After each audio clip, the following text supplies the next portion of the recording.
আজকে আমরা যে বিষয়টা নিয়ে কথা বলবো সেটা হচ্ছে যে চুলের খুব কমন একটা রোগ, সেটা হলো টেলোজেনি ফ্লাভিয়াম।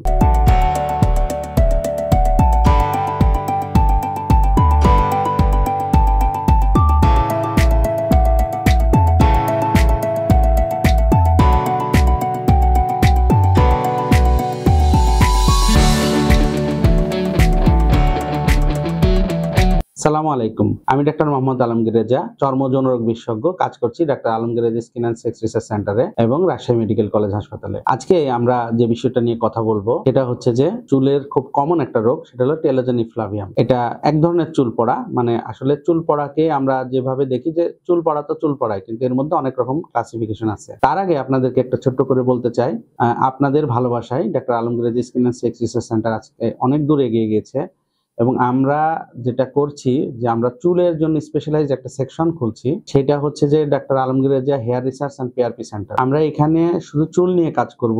আপনারা আমাদের এই পেজটাতেও লাইক দিতে পারেন এবং আপনার এই পেজটাতে যুক্ত হতে পারেন, যাতে আপনার চুল বিষয়ে নতুন নতুন ইনফরমেশন এবং চুল পড়া রিলেটেড যত লেটেস্ট ইনফরমেশন আমি আপনাদেরকে দেওয়ার চেষ্টা করব এবং আপনারা সেখান থেকে উপকৃত হবেন। তো আজকে আমরা যেটা নিয়ে কথা বলবো সেটা হলো টেলোজেনি ফ্লাভিয়াম। এটা এক ধরনের চুল পড়া। কিরকম?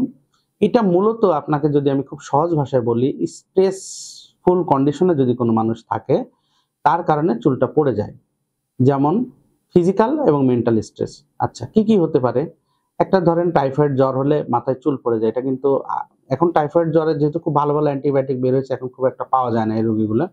আগের যুগের যারা মানুষ তাদের কাছে জিজ্ঞেস করলে পারবেন যে টাইফয়েড জ্বর হলে মাথার চুল কিন্তু পড়ে যেত।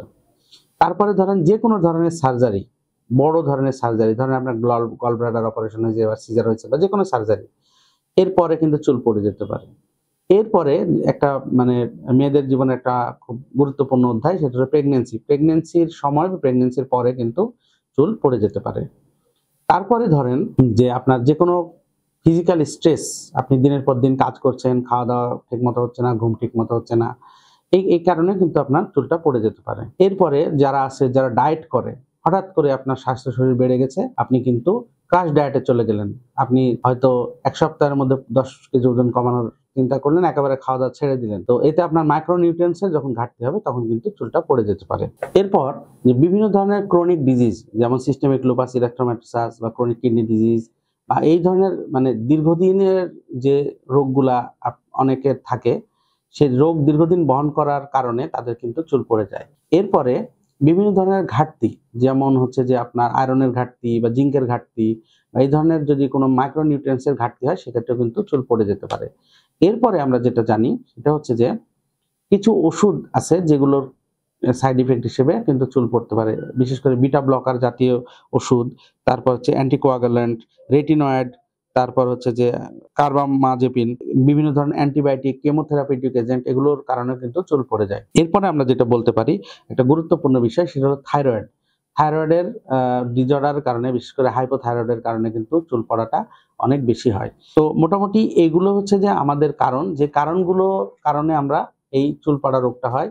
তো এটাকে আমরা বলেই থাকি টেলোজেনি ফ্লাভিয়াম। তো টেলোজেনি ফ্লাভিয়ামের চিকিৎসা হলো, প্রথম হচ্ছে কারণটাকে আইডেন্টিফাই করা এবং কারণটার এগেনস্টে আপনার ব্যবস্থা গ্রহণ করা। যেমন যদি আপনার কোনো ওষুধের কারণ হয় তাহলে ওষুধটাকে বন্ধ করে দেওয়া।